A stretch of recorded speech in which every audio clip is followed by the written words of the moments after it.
We're going to show you 4 different methods to increase your throwing velocity that are going to assist you in, number 1, enhancing how fast you rotate or your angular or rotational acceleration, improving your ability to move down the mound in a linear direction to improve your linear acceleration, as well as throwing mechanical tips that are going to allow you to utilize gravity more efficiently in your throw. So there are 3 things that you need to maximize to make the ball go as fast as possible, and that's what we're going to show you 4 ways to enhance those things in this video. If your goal is to increase your throwing velocity, the most important key to that is increasing the efficiency of your throw so that you can not only create more energy, but transfer that energy to subsequent segments and ultimately the ball. That's called the summation of speed principle, and we have to utilize that in the throw. That's the utilization of the kinetic chain. Create as much energy as possible, transfer that kinetic energy to the arm and ultimately to the ball. To increase your throwing velocity, the first component that we always look to assess is how you move through the throw, and do you move through the throw efficiently? Do you transfer energy effectively, and do you maximize your acceleration in the throw and the transfer of energy? We can start by improving your throwing mechanics. Go with the leg up here, Chuck. While he has to maximize his lever arm positioning, get the ball in closer so he doesn't have too much drag force, the elbow's at the proper height. Now he has to load through his hip and go. So we often start by pre-positioning an athlete into a better or more efficient biomechanical pre-position. Look at the target and go. As this develops positional awareness so that they know where their body is supposed to be at the right time in the throw, and it gives them the stimulus of what it feels like to maximize their distance traveled, their linear acceleration, but also their ability to rotate at a high angular or rotational velocity. We love this pre-positioning because it maximizes the elbow height and places the shoulder and the elbow on the same plane.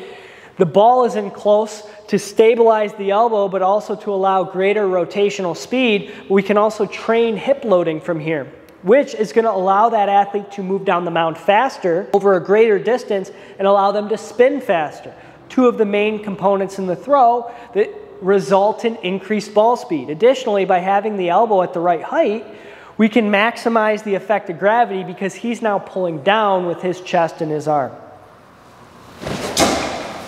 We then teach the athlete to move through more efficient positionings of the upper body as well as through the core and hips over the course of time to get them to be more efficient in the throw, transfer more of that energy, and end up in the right positions at the right time, which allow them to maximize their speed. Maximizing these things, especially from the mechanical side of things, has allowed Chuck, one of our former athletes, now instructors, to improve his speed up into the low to mid 90s.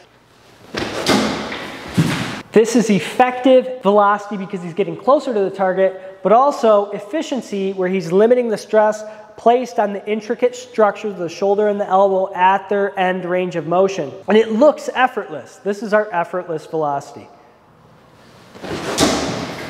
Our split stance rotational reach is designed to, number 1, increase hamstring flexibility via forward bend, which is going to allow you to move a greater distance down the mound, while at the same time working on rotational stability and excursion or range of motion. Because the more distance over which you can move in a line and the more distance over which you can rotate in hip-shoulder separation between your pelvis and your upper body, your upper torso, the more distance over which you're going to be able to accelerate the ball and the more powerful you're going to be. So we're trying to create usable flexibility at the same time that we create stability. Chuck's got a straight front leg, straight back leg. He's going to rotate as far as he can and hold that rotation for 5 seconds.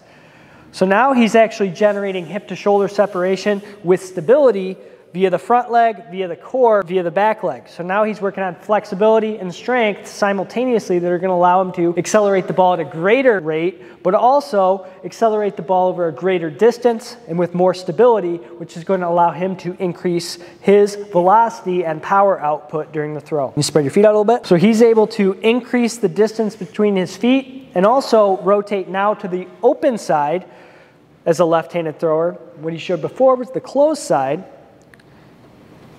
And As a result, increases rotation in both directions, which is going to allow him to have better stability and control throughout the range that's required to throw the baseball. This is the second proven way that you can start to increase velocity and core stability, which is not only going to allow you to throw faster, but help protect your arm from injury long term. The third way that you can increase your throwing velocity safely is by increasing the strength of the muscles around the shoulder blade and throughout the shoulder and elbow. We've seen the research that shows that if you increase your shoulder strength, you will throw faster, particularly if you're weak. The weaker you are, the more important this is. This is a full can working on upward rotation of the shoulder blade, strength throughout the back, and strength in the shoulder to an empty can reach, which is very important to decelerate the arm across the body. So he's reach, reach, reach. Posture's good. Butt's tucked, chest up. And he's going to go, I want you to go a little higher. Tuck your chin a little bit for me, Chuck. So he's going up. Come on, higher, higher, higher. As high as you can. Reaching out now. Reach out, reach out. Turn the thumb under.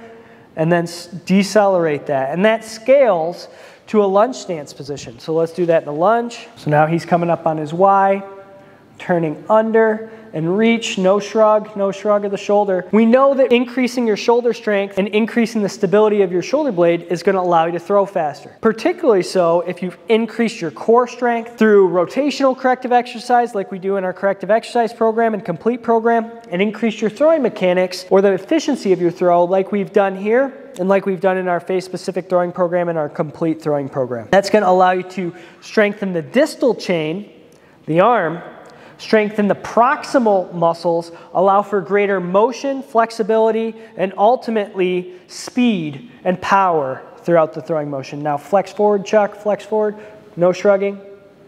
Those are the three proven ways to increase your throwing velocity and to do so safely without unnecessary risk of injury or risky gimmicks in your training. Start with your strength and efficiency in your throwing mechanics, and you'll be surprised at how much faster you're able to throw and how much better it looks to the scouts and to the coaches, while simultaneously improving your endurance because you don't waste energy throughout the throwing motion.